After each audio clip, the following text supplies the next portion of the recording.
Je suis la cause de ton addiction aux réseaux sociaux.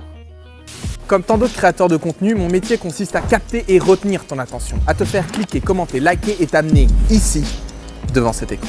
Comme tu peux le voir, j'arrive à mes fins. En 2020, de parfaits inconnus ont passé 1 277 825 heures devant mes vidéos. J'ai monopolisé l'attention continue de 146 années de vie humaine. C'est démentiel. Si j'avais mis Saint-Louis, roi de France, en CDI à 35 heures devant mes vidéos, il serait encore en train de me regarder aujourd'hui. Et encore, je n'ai que 260 000 abonnés et ce n'est qu'une année de contenu. Mais si je reconnais ma responsabilité, je suis moi-même pris au piège, forcé de produire toujours plus de contenu, toujours plus captivant par les plateformes qui m'hébergent, sous peine de disparaître du référencement de l'algorithme, de cesser de cyber-exister.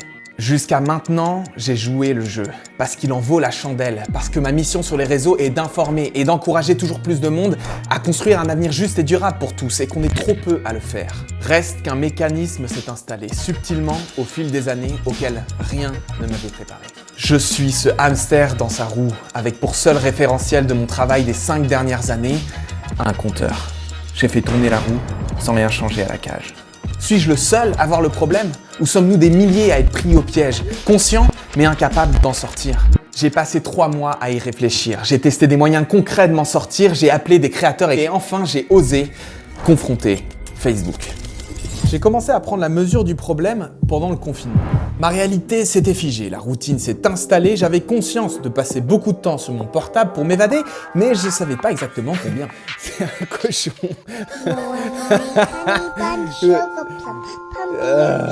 La première étape, ça a été de faire le diagnostic de mon addiction. Et je te propose de faire le même exercice que moi. D'abord, réponds à cette question. Combien de temps tu aimerais passer sur ton portable dans l'idéal en une journée? Est-ce que c'est 30 minutes, 1 heure, 2 heures? Moi, c'est 30 minutes par exemple. Juste le temps d'envoyer quelques SMS, regarder une vidéo et puis voilà. Mais vas-y, mets pause, décide quel serait dans ta journée idéale le temps que tu passerais sur ton portable. Et poste cette durée en commentaire sous cette vidéo. J'ai posé la même question à la communauté et voilà le résultat. On a donc une majorité de gens qui, dans l'idéal, aimeraient passer entre une demi-heure et 1 heure par jour sur leur portable. Mais combien de temps on y passe réellement? Quel écart y a-t-il entre notre idéal et notre pratique? On va le voir tout de suite. Si tu as un iPhone, tu ouvres l'appli temps d'écran et sur Android, tu vas dans Paramètres, Bien-être numérique et maintenant réponds à ton propre commentaire, celui sur l'idéal, pour écrire combien de temps tu as réellement passé sur ton portable en moyenne chaque jour cette semaine. Je passe en moyenne 3h30 par jour sur mon portable. Ça fait 24 heures par semaine. Ça fait 78 jours par an. Je passe 2 mois et demi de ma vie éveillée par an, penché sur mon écran. Et je suis pas du tout un cas isolé. Je vous ai posé la même question et les résultats parlent d'eux-mêmes. Est-ce que c'est normal de passer 3h30 par jour à faire quelque chose sans l'avoir activement choisi? Est-ce que ça nous arrive pour autre chose que pour notre portable? Genre de regarder l'intérieur de notre frigo pendant 3h30 par jour? Non! Il y a un truc chelou. S'il y a un tel écart entre notre idéal et notre pratique, c'est bien que quelque chose s'est glissé entre les deux. Quelque chose qui réussit jour après jour à vaincre notre volonté. C'est ce quelque chose que j'ai voulu comprendre et combattre et qui s'avère avoir un nom, l'addiction. Nous passons en moyenne 6h43 en ligne chaque jour, la moitié du temps sur notre portable. Près de 4 milliards d'êtres humains utilisent les réseaux sociaux tous les jours. C'est la moitié de l'humanité qui se connecte et ce chiffre augmente de 10% chaque année. Tu passeras probablement plus de 100 jours en ligne cette année. En s'accordant 8 heures de sommeil par jour, ça signifie que nous passons actuellement plus de 40% de notre vie éveillée à utiliser Internet. Je te laisse le temps de prendre la mesure de ce que ça veut dire. Plus de 3 mois de ta vie, 3 mois par an, aspirés par l'écran. C'est choquant. Si on s'y est habitué si vite, si on y passe autant de temps, c'est forcément qu'on y trouve des choses nécessaires à nos vies. Alors qu'est-ce qu'on a gagné? On a gagné la possibilité d'être en lien avec nos proches, avoir accès à l'ensemble du savoir humain depuis notre poche, être exposé à des idées nouvelles. Notre portable a remplacé notre télé, notre ordinateur, nos journaux, notre chaîne IFI, notre appareil photo, nos romans, nos livres de recettes, nos carnets de notes, notre agenda et j'en passe. Très bien. Maintenant, qu'est-ce qu'on a perdu? On a perdu l'accès au réel, l'ennui et le libre arbitre. Le comment est passionnant, l'impact sur nos vies l'est encore plus.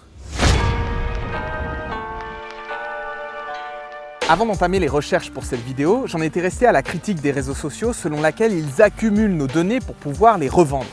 Mais en réalité, Nos photos, nos likes, nos posts, nos données ne sont pas le produit. Google ou Facebook n'ont aucun intérêt à les revendre. Traquer tout ce que je fais et toutes mes interactions n'est qu'une étape nécessaire pour le but final. Me connaître suffisamment pour savoir quelle info, quelle chose, quel post me montrer pour fabriquer ma réalité, pour me changer, pour me faire venir et rester sur leur plateforme parce que ma compréhension du monde et mon amour-propre en dépendent.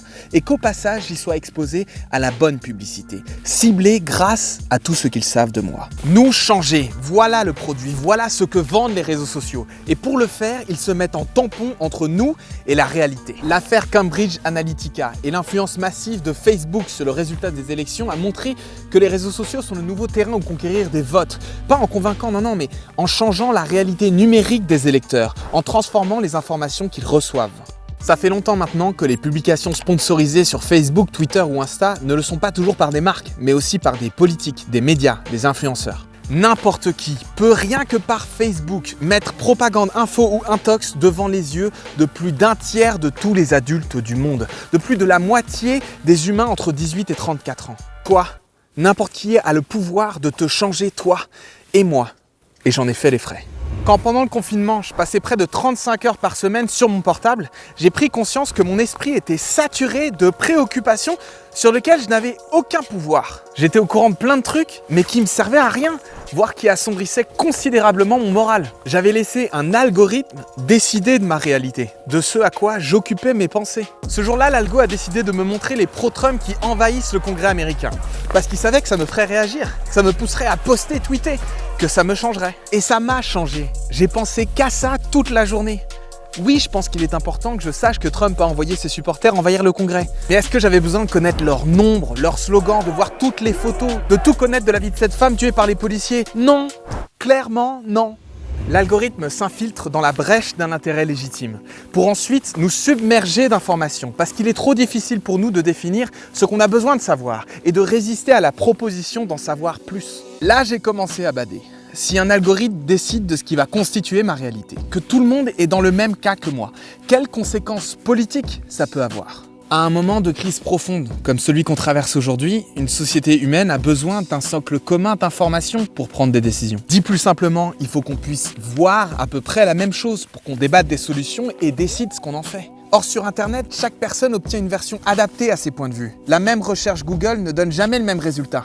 Une personne qui n'a que des vidéos de violences policières sur son fil d'actu n'arrive pas à comprendre et être comprise d'une autre qui n'a que des vidéos de policiers violentés. Les deux réalités s'opposent. Il n'y a plus moyen de se parler, de s'entendre. Or, loin de chercher des infos, on s'est habitué à ce qu'elles arrivent à nous. Et pour beaucoup, leur réalité personnalisée se révèle fausse. Une étude de 2018 du MIT montre que les fake news se diffusent 6 fois plus vite que les vraies news sur Twitter. Parce que la réalité est banale, elle est moins stimulante, émotionnelle que les mensonges. Elle apparaît donc moins dans nos fils d'actu. Encore plus précieux que l'accès au réel, on a perdu l'ennui.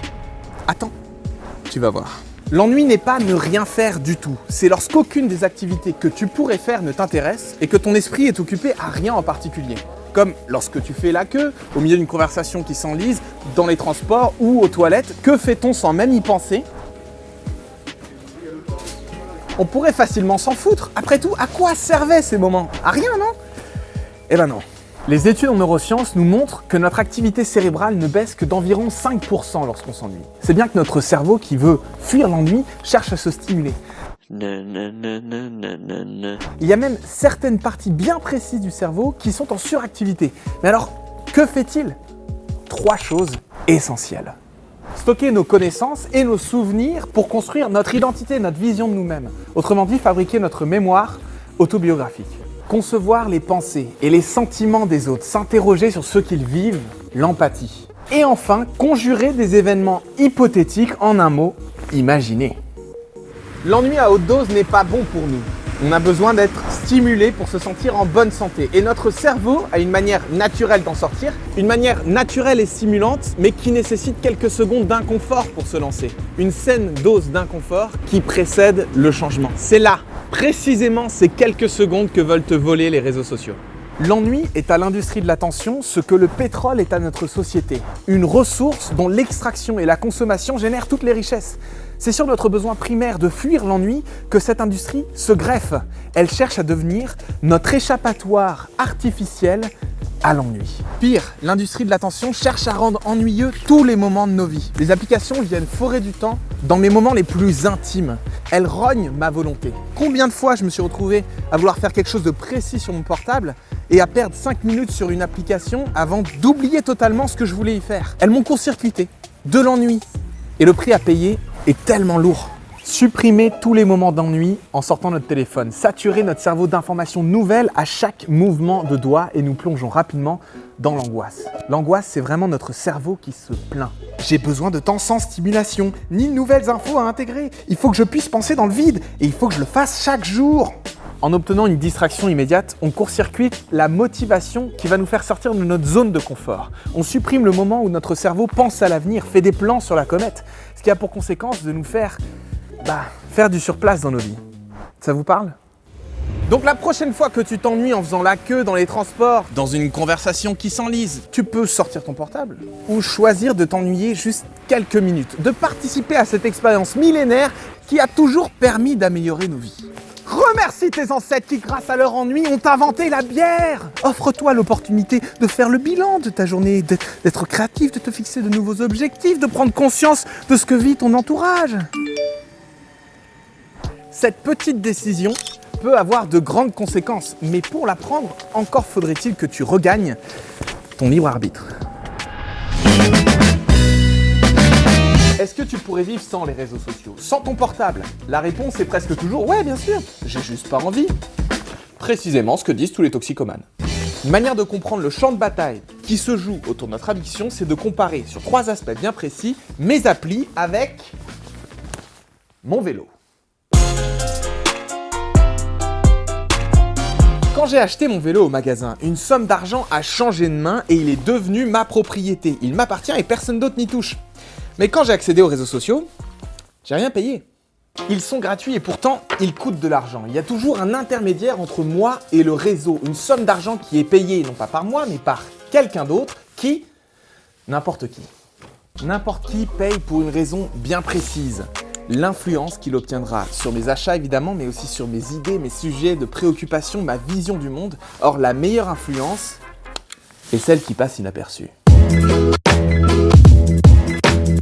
Là où mon vélo remplit à peu près la même fonction que son ancêtre de 2 siècles, son fonctionnement est transparent, mon fil d'actu, lui, a connu des milliers de mises à jour, sans même que je sois prévenu. Il est conçu pour me montrer à chaque fois ce qui est nouveau, pour être différent à chaque utilisation. Les processeurs qu'utilisent les algos pour sélectionner le contenu qui captera le mieux notre attention ont augmenté leur puissance de calcul par 10 millions de fois en quelques années. Mon vélo a au mieux gagné un pignon.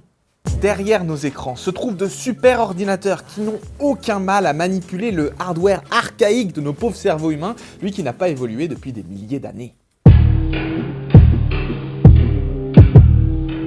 Quand je l'utilise pas, mon vélo reste au garage, il ne vibre pas, il ne se rappelle pas à moi, il n'attend rien de moi. Et quand je l'utilise, il roule. Point. Nos réseaux sociaux ne sont pas passifs. À grand renfort de notifications, de likes, de scroll infini, ils génèrent l'émission de dopamine dans notre cerveau. De la même manière que les paris, l'alcool et les drogues. Si les réseaux sociaux sont devenus la grande addiction de notre génération, c'est parce qu'ils provoquent la même réaction chimique, la même jouissance, toujours accessible, mais jamais complètement satisfaisante. Non content d'avoir inventé le like ou le cœur pour nous faire donner des informations sur nos goûts et nos intérêts à longueur de journée, les applis ont intégré les leçons de l'industrie du casino. Vous le savez sans doute pas, mais les notifications ne sont pas envoyées en temps réel. Elles sont envoyées par vagues. Un coup t'as rien, un coup t'en as plein. Ce qui nous pousse à revenir de plus en plus souvent dans l'espoir d'avoir enfin notre shoot de dopamine. Notre cerveau a intégré qu'il est très difficile de retrouver un post qu'on a vu dans un fil d'actualité. Ce qui nous pousse à y revenir sous peine d'avoir loupé des choses importantes. On devient accro à l'anticipation de ce qui pourrait se trouver sur notre portable si on le déverrouille. J'y vais, parce que je sais que j'y trouverai ce que je ne savais même pas que je cherchais. Au bout du compte, d'un côté, j'ai un vélo qui est à moi, avec un fonctionnement clair, un but précis, prévisible, et que je n'utilise que quand je le veux. Et de l'autre, j'ai un objet absolument unique dans notre histoire. Un objet qui me dit quand et comment l'utiliser, qui sait tout de moi, qui peut me changer et dont l'objectif ultime est que je l'utilise du matin au soir. À tel point qu'on ne sait plus qui de nous deux est l'outil et l'utilisateur. Ok, maintenant on pète ce cycle infernal. Vous êtes d'accord ?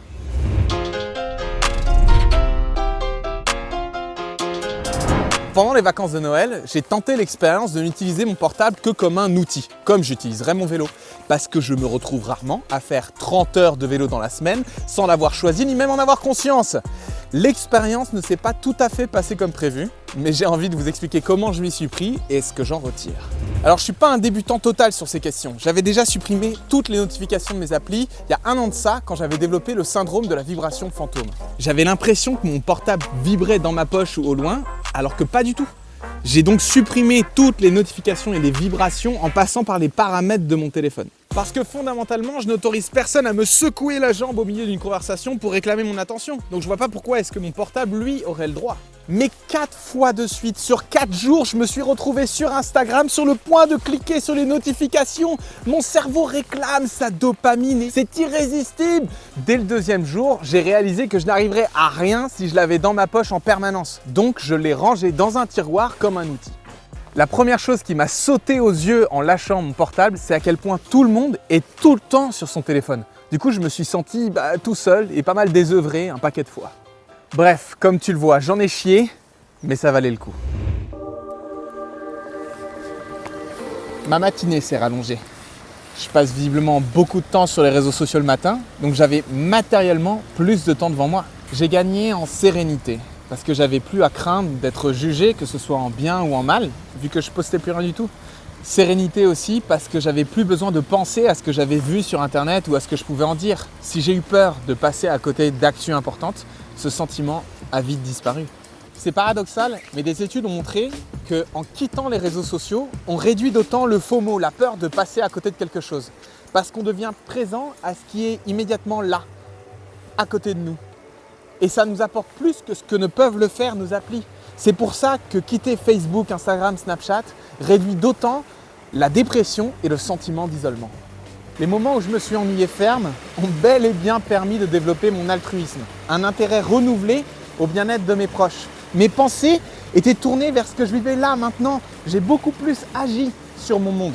En fait, en me privant des réseaux sociaux virtuels, j'ai redécouvert mon réseau social bien réel, celui-là. Et c'est ça qui a été le plus efficace contre mon addiction. Mais, même en utilisant mon portable que comme un outil, en allant voir que ce que je souhaite activement voir, j'ai quand même passé plus de 6 heures sur YouTube cette semaine-là. Et plusieurs mois après ma détox, ce qui me fait revenir sur ces plateformes et m'y perdre, c'est le contenu des créateurs et créatrices que j'aime. Alors j'ai décidé de les appeler pour leur dire et voir leur réaction. Allô, allô ? Oui, bonjour. Ça va ou quoi? Là, on est quelques mois après ma détox et je remarque que je suis complètement retombé dedans. Et c'est entre autres en allant du coup voir vos vidéos que je suis retombé dedans. On sait qu'on fait partie de ce qu'on dénonce. Hein. Ça, c'est le paradoxe quand t'es créateur vidéo. Hein. Tu sais que t'es sur des plateformes qui consomment en plus un truc de ouf, qui représentent 13% de la consommation des émissions de CO2. Enfin, c'est dur de trouver le juste milieu là-dedans. Il y a une semaine de ça, tu avais dit merci à tous ceux qui ont choisi d'utiliser une partie de leur temps d'existence sur Terre devant mon live. C'est un drôle de choix. Mais oui, non, mais ça c'est vrai parce qu'il y a un côté que j'ai l'impression que beaucoup de créateurs prennent le truc quand même pour acquis. J'ai souvent ce truc de me dire quand même à la fin d'un live, ça me semble encore plus flagrant, c'est de me dire bon, tu vois, la personne elle aurait pu faire plein d'autres choses, tu vois, donc elle a quand même décidé, voilà, c'est un contrat de je fais le divertissement, les autres sont divertis, puis tout le monde est content, et voilà. Mais plus tu creuses là-dedans, plus tu te dis ah ouais, mais comment à ce moment-là être le symbole de l'éthique parfaite, ça quasi impossible en fait. Ou alors il faut se taire, mais alors est-ce que se taire n'est pas aussi un problème? Ça, c'est quand... Bah oui, parce que si tu te tais, Il faut aussi créer du contenu pour être utile à un truc, tu vois, donc c'est... Ouais. Non, mais je pense qu'il y a une place pour produire du contenu, tout comme il y a toujours une place pour recevoir des informations et pour les communiquer aux gens. Il faut juste que nous aussi, en tant que créateurs de contenu, on ne poste que quand on a vraiment quelque chose à dire en fait. Et c'est déjà pas rien de dire ça, parce que... Toi, tu as déjà une bonne conscience du temps que tu passes sur ton portable par jour en moyenne? Non, je suis dans le déni. D'accord. Est-ce que tu veux qu'on regarde ensemble? J'ai vu ce que vous faisiez, monsieur. Ouais. Et du coup, j'ai regardé, genre hier, j'étais à 3 heures en moyenne. Ok. Ouais. Est-ce que ça t'a surpris? Non, je suis complètement conscient de mon addiction, hein, pour le coup. Voilà, ouais. Tu essayes activement de ne plus être sur Twitter. Pourquoi est-ce que c'est important pour toi de réussir à quitter ce réseau social? Je perdais beaucoup de temps dessus, quoi. Tu vois, genre l'année dernière, genre je bossais, puis je me rendais compte, ah merde, je vais te passer 2 heures à cette notion de se réapproprier notre attention et de pas se laisser happer par des trucs, mais se poser la question de plus être conscient de dans quoi on investit réellement notre attention quand on consomme un truc, quoi. Il y a beaucoup de créateurs qui, je sens qu'au-delà de se dire, je fais beaucoup de contenu parce que ça fait plus de revenus, il y a aussi l'aspect vraiment la peur d'être oublié. Je pense que pour beaucoup de créateurs, c'est le côté, ah si là tout d'un coup je fais moins de contenu, peut-être je vais disparaître, tu vois, genre tout d'un coup je fais plus mes vues, plus personne ne va regarder, il y a un côté.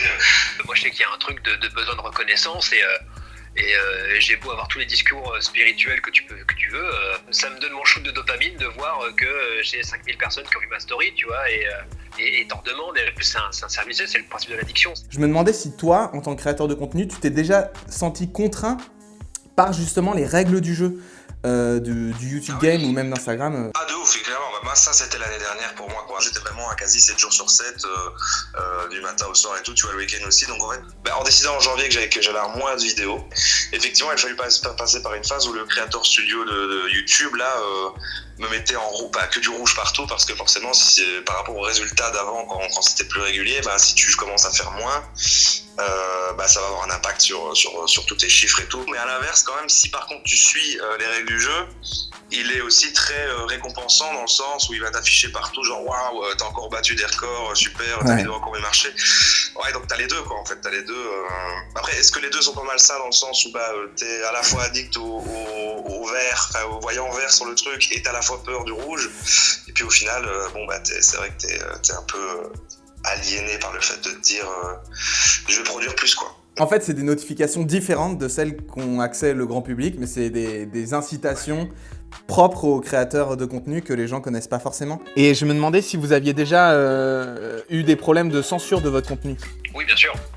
Bien sûr, on a eu plein de fois le clitoris, évidemment. Hein. Enfin, tout ce qui parle de sexo, de toute façon, on est toujours. Après, on n'a pas de preuves concrètes. Toi, c'est pas, on a pas reçu un truc, vous êtes censuré. On le voit dans les chiffres. Et au bout d'un moment, c'est un peu évident. Mais ouais, c'est assez fréquent.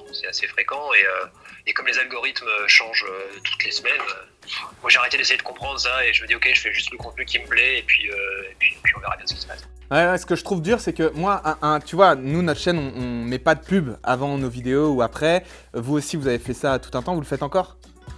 Alors non, ça a été un vrai questionnement pendant les 3 premières années.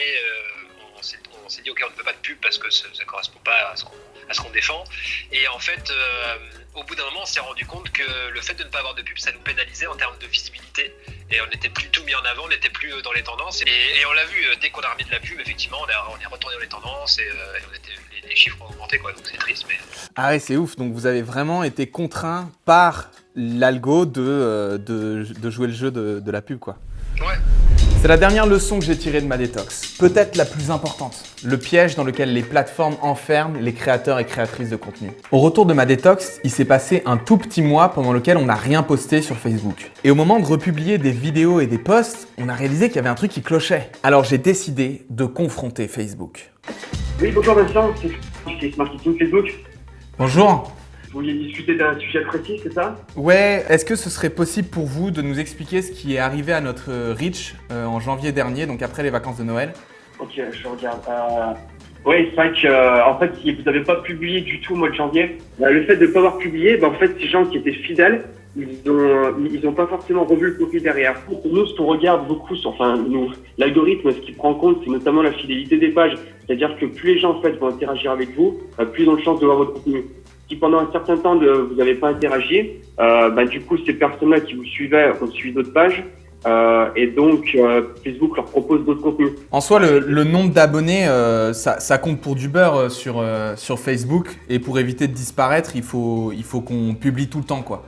Je peux essayer de poster un petit peu, au moins une fois par semaine quand même, 1 ou 2 fois par semaine. En fait, moi je dis souvent mes partenaires, les abonnés, ça veut pas forcément dire beaucoup de choses. Ce qui compte, c'est plutôt l'engagement en fait sur Facebook. Enfin, 1 253 000 réactions sous nos posts. De fait, on a généré un paquet d'engagements par le passé. Ça fait 5 ans maintenant qu'on fait des vidéos sur Facebook. On a construit lentement et sûrement une communauté de 400 000 personnes pour éviter que notre planète devienne une étuve, parce que c'est le cœur de notre sujet, c'est l'engagement climatique. Et là, ce que vous m'expliquez, c'est qu'en fait, en cliquant sur s'abonner ou même en ayant interagi avec nos vidéos, en mettant j'aime sur la page, en fait, tout ce travail, il est remis à zéro par l'algorithme si on ne publie pas pendant quelques temps, quoi. Alors après, il y a l'algorithme, mais Facebook, on a mis en place récemment la possibilité, en fait, c'est-à-dire que votre mur d'activité, vous pouvez soit choisir l'algorithme, soit le plus récent. Donc dans ce cas-là, vous êtes sur le plus récent, dès qu'une page que vous avez likée va poster, on va le voir. Soit après, vous pouvez choisir jusqu'à 30 pages et voir uniquement ces 30 pages à eux. Donc là, vous dites les gens eux-mêmes, quoi. Vous, là, ça fait plus d'1 an maintenant que vous nous conseillez gratuitement, on n'a rien payé. Et vous êtes salarié de Facebook. Et donc, c'est bien qu'on doit rapporter. Et du coup, je me demandais combien est-ce que Partager c'est sympa a rapporté à Facebook depuis la création de la page. Moi, ma mission, c'est de faire gagner de l'argent à mes partenaires, en gros, parce que je ne fais rien payer à mes partenaires, c'est mes partenaires qui gagnent de l'argent. Ouais. Et après, c'est sûr que plus de partenaires utilisent la publicité, plus il y a derrière de publicitaires qui vont payer, en fait. Donc, on ne peut pas savoir en soi. C'est une boîte noire, ça, de savoir combien Partager c'est sympa a rapporté à Facebook avec nos 21 millions de personnes atteintes et 1 253 000 réactions au post. Sachant que vous ne faites pas de la partie, vous ne faites pas de publicité ou il n'y a aucune monétisation, je pense pas que vous ayez beaucoup fait gagner d'argent avec Facebook, Okay. puisque vous faites tout ce qui est gratuit, on va dire. Mais je pense que vous vous y retrouvez parce que du coup, en faisant des vidéos sur Facebook, les gens s'abonnent à notre page, savent qu'on est sur Facebook, donc ils vont venir, ils vont être exposés après ça à des publicités dans le reste de leur fil d'actu. Donc je pense que vous vous y retrouvez de toute façon. Oui, exactement. Ça, c'est simple, d'accord. C'est que le fait que grâce à vous, grâce à des personnes comme vous qui créent des contenus vidéo, les gens ils utilisent la plateforme. Voilà.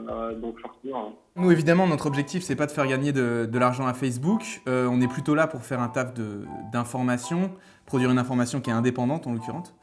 Et on a du coup autour de nous de plus en plus de pages qui sont menacées de censure, qui ont eu des posts qui sont censurés, des publications du coup qui ne correspondent pas aux standards de la communauté. Par rapport aux violences policières par exemple, ça c'est un truc qui a été pas mal censuré sur Facebook. Comment est-ce on devrait faire quoi en fait? On devrait ne pas traiter ces infos? Comment est-ce qu'on fait quand il y a de fait de la violence de la police? Après, vous avez le droit, je pense. Ce qu'il faut faire attention, c'est aux images. S'il y a des images violentes, dans ce cas-là, ça peut être signalé. On va vous envoyer, si vous souhaitez, nos règles de sécurité. Peut-être que vous les avez déjà lues. Ouais, je les ai lues, mais justement, des fois, le monde réel, il correspond pas aux règles de sécurité, aux standards de publication du puritanisme américain, parce que c'est quand même ça qui fixe les règles sur Facebook. Et quand il y a des violences policières, c'est le réel, quoi. Il y a vraiment des gens qui se font taper dessus. Donc, Oui. Sauf que, non, mais je suis d'accord avec vous, je comprends, je vois très bien les violences qu'il y a eu ces derniers temps, mais il faut que, malgré tout, ça respecte nos conditions de sécurité. Ouais. Ouais, désolé, c'est encore ma curiosité, mais comme c'est aussi mon cœur de métier, ça me pose question, parce que vous êtes français, vous? Ouais, je suis français, ouais. Et puis vous avez fait vos études en France et tout, quoi? Vous avez fait une scolarité en France? Ouais, j'ai fait mes études en France, ouais. Et puis là, vous conseillez des médias, des pages françaises majoritairement et puis aussi francophones, mais en travaillant depuis l'Irlande.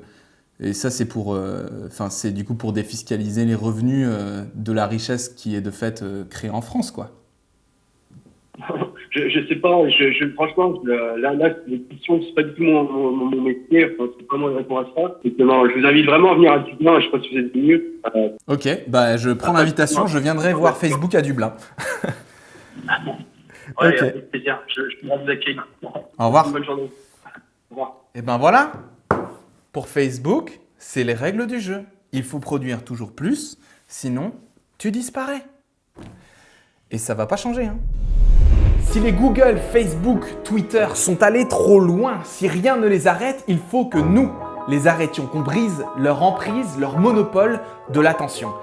Mais comment ? Salut Arthur, la Quadrature du Net, c'est l'association la plus calée sur les libertés numériques en France. Qu'est-ce que vous avez essayé de faire pour contraindre, combattre, faire avancer la position des grandes plateformes de l'industrie de l'attention ? C'est forcer, surtout Google, Facebook et Twitter aussi, à s'ouvrir à d'autres plateformes alternatives. On reste sur des plateformes qu'on n'aime pas parce que toutes les personnes qu'on connaît sont dessus. Ça, c'est quelque chose que techniquement n'est pas du tout inéluctable. On peut très bien forcer, contraindre par la loi, Google, Twitter et Facebook, à créer des ponts techniques vers d'autres plateformes. Donc, techniquement, ça s'appelle devenir interopérable. Et ça permettrait à toi, par exemple, de partir de Twitter. Et tu pourrais venir chez nous. Nous, on héberge une toute petite plateforme de réseau social qui s'appelle Mamotte et qui utilise le logiciel Mastodon, et tous tes amis et tous tes fans continueraient de pouvoir te suivre, alors même que toi, tu aurais échappé à la domination, aux influences, au traitement publicitaire de Twitter. Et comment est-ce qu'on obtient ça? Comment est-ce qu'on arrive à les contraindre à devenir interopérables? Le plus simple, c'est de passer par la loi. Il y a des lois qui peuvent leur mettre des amendes, par exemple, s'ils refusent de devenir interopérables. On a à peu près tout ce qu'il faut.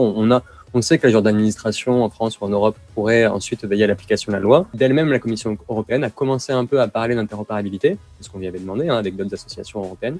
Et là, il y aurait peut-être un coup à jouer pour créer une bonne, grosse obligation. Ce qu'il faut, c'est le courage politique du législateur français ou européen pour faire ça. J'ai vu passer quelques propositions un peu vénères, dont un sénateur américain qui voulait interdire certaines fonctionnalités des réseaux sociaux, dont entre autres le scroll infini. Tu penses que ce serait une bonne piste, ce genre d'interdiction? Alors pas vraiment. Sur comment améliorer les réseaux sociaux, il y a plein de propositions qui sont faites. Évidemment, lutter contre les dark patterns, donc c'est ces choses-là qui nous font rester. Améliorer la modération. Bon, il y a plein de propositions qui sont faites. Et nous, on a une doctrine qui est il ne faut pas corriger Twitter, Google et Facebook. Ce sont des entreprises qui sont foncièrement mauvaises, dont le modèle économique crée une situation qui est impossible à corriger. Leur but, c'est d'être le plus gros possible, c'est d'avoir le plus d'utilisateurs en même temps possible. Donc, il n'y a rien à faire. Il ne faut pas essayer de les corriger. Il faut créer des passerelles pour permettre aux gens d'en partir. Et à terme, il faudra les détruire. Moi, ça me va. Ce programme est tout à fait limpide. Dans notre vidéo, on parle énormément de l'addiction. Et toi, visiblement, c'est pas vraiment ça le problème, en fait. En fait, cette question d'addiction, donc souvent, quand on la voit arriver dans le débat, elle vient de nos adversaires qui veulent rendre les victimes de leur modèle économique responsables de leur sort. C'est typiquement, cette phrase-là, moi, qui m'insupporte, c'est ils nous traitent, enfin nous, je veux dire nous, utilisateurs et victimes, ils nous traitent de schizophrènes. Pour dire, en fait, si vous êtes exposé à la surveillance de masse, à la manipulation publicitaire, vous l'avez bien voulu, c'est vous qui êtes venu sur vos plateformes, donc vous voulez en même temps une chose et son contraire, vous êtes schizophrène. Bon, de un, la schizophrénie, c'est pas ça, et de deux, mais non, en fait, on n'a pas choisi. Moi, à la base, quand je suis arrivé sur Facebook il y a 10 ans, il n'y avait pas tout ça, il n'y avait pas tout cet enfer-là. Je sais qu'en regardant nos échanges, il y a des gens qui sont déjà en train de taper non mais de toute façon, les GAFAM, ils sont trop puissants, ils ont trop de fric, ils peuvent arroser tout le monde H24, donc vous n'arriverez jamais à faire passer ces lois qui vont les contraindre à devenir, à abandonner leur monopole en fait. Qu'est-ce que tu réponds à ce genre de message? Je dirais que d'abord l'histoire leur a plutôt donné raison. En fait, les rares fois où on a gagné, c'est-à-dire genre en gros 2014-2016 sur le règlement européen sur la protection des données, on a gagné un peu sur un coup de chance et en fait derrière ça a rien donné parce qu'effectivement ils ont beaucoup trop non seulement d'argent pour corrompre mais aussi juste idéologiquement ce qu'ils proposent ça correspond au libéralisme dominant. Donc, ils ont plutôt raison à court terme. Moi ce que je miserais c'est sur cette idée-là qu'eux-mêmes savent pas vraiment ce qu'ils veulent faire du futur. Ils savent pas vraiment quel genre d'alliance ils veulent tisser avec les gouvernements européens ou entre eux. Et nous, notre idée, c'est de s'engouffrer dans ces doutes internes au capitalisme ou dans ces contradictions, même parfois carrément, pour au moins mettre un peu le bazar, mettre un peu la pagaille et que dans le chaos naisse un peu de liberté. En fait, ça, c'est des choses qui arrivent assez souvent. Alors, on peut pas les prévoir, mais c'est en faisant le plus de bruit, ça en remuant les bras le plus fort possible, le plus longtemps possible, qu'en fait, à force, apparaissent des failles. On a carrément des cartes à jouer vu que c'est incertain. Ouais, s'engouffrer dans la brèche, quoi. Toujours.